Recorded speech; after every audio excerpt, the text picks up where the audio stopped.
Last 10 minutes, Adam Schefter. Here's the story. Running back James Cook and the Bills have reached agreement on a 4-year, $48 million contract extension that includes $30 million guaranteed. That is the most guaranteed money any running back has received in the past 5 years. The extension comes a day after Cook returned to Bills practice following a 4-day hold-in that included the running back missing Buffalo's first preseason game. So we're here. The squad is ready. Harry Douglas, Louis Riddick, and Peter Schrager. We'll start with you. Anything more on that? James Cook, he's in. Yeah, and the $30 million guaranteed is big, Greeny. This is more money cash flow-wise than what Saquon got as a free agent, than what Josh Jacobs got as a free agent. But more importantly, it's 4 years, and they add him to a list of Greg Rousseau, Khalil Shakir, Benford, Brad Bernard, and of course Josh Allen, all signed extensions this offseason. Buffalo is all in, and they've got all of their guys ready to go. Which led our coordinating producer, John Fink, to say to me, as soon as this wire came over, he looked right at me and said, if not now, when?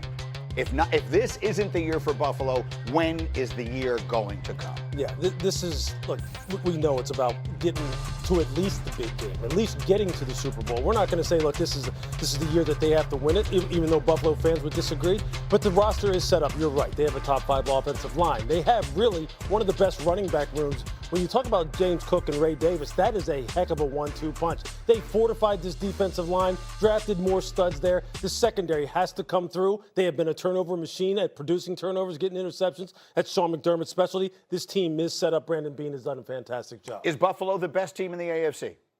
No, it's still Kansas City, right? And that's the dark cloud that has been over Buffalo 4 times in the playoffs. Listen, I just played in Jim Kelly's golf tournament. This week, Up in Buffalo, New York, Batavia. Those fans are ready.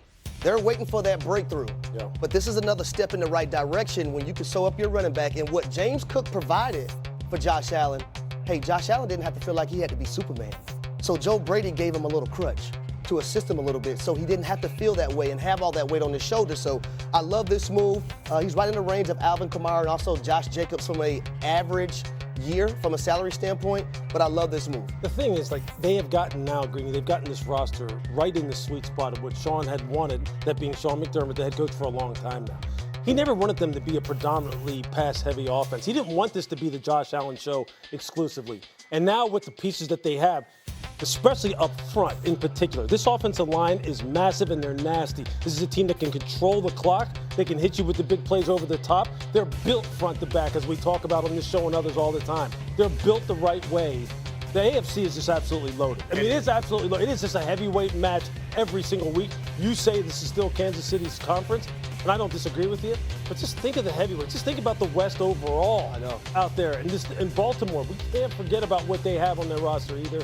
It's a loaded conference. And this guy is that guy. Like, that AFC Championship game, they lost. He had that run where he stretched the ball across the goal and basically levitating, and I think everyone in Buffalo said, oh, it's not just the Josh Allen show. We've got James Cook also. He is a star, and he's an emerging one. And, Harry, I find it amazing. Tom Brady's in Saint-Tropez and the south of France. You're in Batavia in the offseason. Hey, lovely. It's good. I like that. The Buffalo community, they've adopted me. Okay, you're in. You jumped off a van onto a table and almost killed yourself. Literally almost killed myself. It's a whole other conversation. Okay, so that's our top story, or at least our breaking news this morning. Meanwhile, week 2 of the preseason rapidly approaching. Let's play a game called Show Me Something. For the moment, we're all from Missouri. Peter, if he plays this weekend, what must Caleb Williams show us against the Bills? He doesn't have to show us anything, but it would be nice to see one sparkle, one play where you're just like, wow, okay. Bears fans are a little nervous from the stuff we're hearing out of camp. I think if he plays, it would be great to see one wow throw, one wrinkle from Ben Johnson. As much as maybe they don't internally need to see it, we would like to see it. So is it the flashy thing we need to see, or is it the basics we need to see? I think we expect him to be flashy, but you're right. It's the basics. It's about the operational procedure. It's about getting in it. See, this sounds like football jargon all the time when we say operational procedure, play a clean game, don't turn the ball over, don't hurt your football team. That's what coaches live and die off of. That's what everyone wants to see about this guy. Go back to his pro day when I was out there at USC. Remember, he didn't have any outside the pocket throws. He didn't have any scramble throws. He wanted to operate solely from the pocket. Why? Because he said, point blank, this is what people think I can't do. And I think that right now is what he needs to prove that he can do. Just play a clean game. So what's strong about that, operation, yes, it's very key and vital.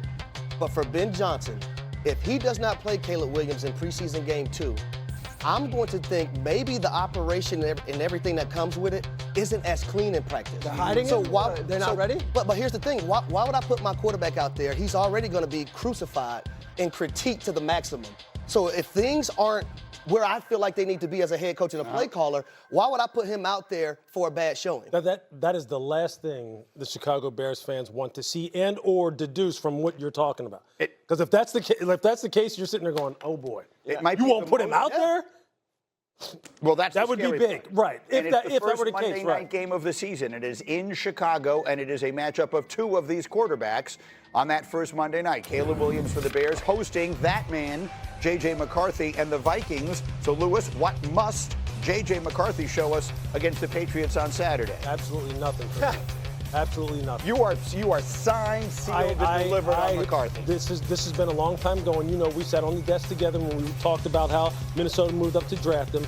I think this kid has it all. I think he's got the mental makeup, he's got the personal makeup, he's got the physical skills, the arm strength, and I think he has got a grasp of this offense to the point where you saw it early in that first series, in the first preseason game. The dude is humming right now. He's feeling good. His lower body looks great. His mind space looks great. I just think they need to get him to the regular season and let him continue to ramp up with JJ and crew, that being Justin Jefferson. He's going to be just fine. They are going to be cruising this year. Perhaps no player is walking into a situation with better weapons on the outside, better coaching staff, better running backs than this guy. However, I would also say there is some pressure on him this season. Did they go 14-3 last year and say we're better off without Sam Darnold? That's a statement. That is a statement saying we're putting the franchise on your shoulders and we're completely fine with it. I've heard a lot of he doesn't have to throw the ball 25 times. No, if you're moving on from a guy who led you 14-3 into the playoffs, I would like to see J.J. McCarthy throw the ball. I don't think he's got to do it in the preseason, but I do believe that Monday night game, they're not going to win if he just throws the ball 15 times and just hands the ball off. So I will say this. They don't have to go 14-3 because it's hard to do that back-to-back seasons. But from a playoff perspective, they didn't win a playoff game last year. Right. They didn't win a playoff game the last time they were in the playoffs. So I do believe J.J. McCarthy has the makeup to allow them to have a playoff win and also contend in the NFC as a conference. See, you know what? People are so hesitant and scared to want to project, right, when it comes to football players. Like, well, I have to see it first. Well, no kidding, we all have to see it. But that's not you. That you don't get the luxury of that in the NFL when you're drafting guys and you're moving up to 10 and you're putting a guy in here after you just let a guy go who had a hell of a season. So for him, when people say, look, I don't think they can, he's never had to throw the ball more than 15, 20 times a game when he was at Michigan. Look, I think you could drop him back 25, 30 times. J.J. McCarthy is wired to do that. He can do, and when they asked him to do it at Michigan, he was just fine at doing it. I think we kind of shortchange people until we see that they actually put pen to paper, so to speak, and we're so reluctant to project. Not me. I am all in on this kid. I think he's going to have a hell of a year. Let's do one more. Let's talk about someone who put pen to paper last Friday night. Lewis, let's talk about Shedeur Sanders. What does he need to show you when they play the Eagles in a preseason game on Saturday? The consistency, continuing what he showed in week one, which was, kind of like, I don't want to say operational mastery, because I'm sure coaches will pick him apart and say, hey, look, there are some things he could have done better. I want to see him continue to push the ball down the field. I want to see I said, look, he needs to make one or two big wild plays. He did that. He had 2 touchdown throws week one. I want to see him on those plus 20-yard air yard throws really kind of dispel some of those myths out there that exist with this kid about the fact that he doesn't have an NFL caliber arm. I want to see him do that, and he'll earn more and more reps, and we'll keep talking about the fact that has he earned the number 1 job? So people have said, Greeny, don't overreact to what you saw from Shedeur Sanders. And I laugh at that because I am a professional overreactor. That is what you do when you sit here for hours every single day. You can only react to what we've just seen. Peter, I'm overreacting. Shedeur Sanders showed us everything we imagined he might be, and then he wakes up Monday, number 4 on the depth chart. Explain that to me. Greeny, I wanted to overreact too. I want it. He did everything you could possibly ask him to do. So you said, okay, we're throwing you out there without any first-team reps, and he was sublime. And yet, you talk to the Browns sources, they're like, slow down, guys. It was a preseason game, and we've got a lot of stuff to work on, and he's developmental. So I just speak from my sources that they weren't doing a parade through Cleveland after Friday night, even though we were. And I'm watching it, and you got Chris Rose on the call, and I'm excited hearing the excitement from the Browns broadcast. The Browns who are like, slow down. We have joint practice with the Eagles today. Dylan Gabriel might play Saturday.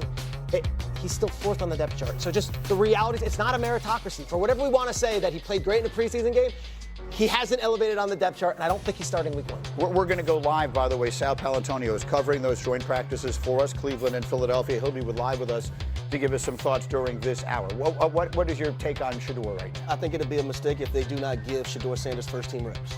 I'm not saying you have to put him out there with the first team, but give him that opportunity to prove to everyone, especially the front office, Andrew Berry, the owner, Kevin Stefanski, the head coach, that he can operate.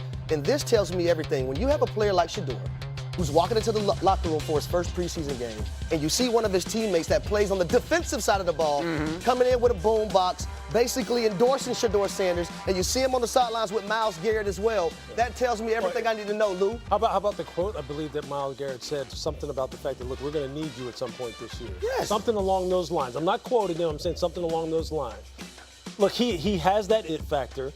Players recognize it quicker than anyone.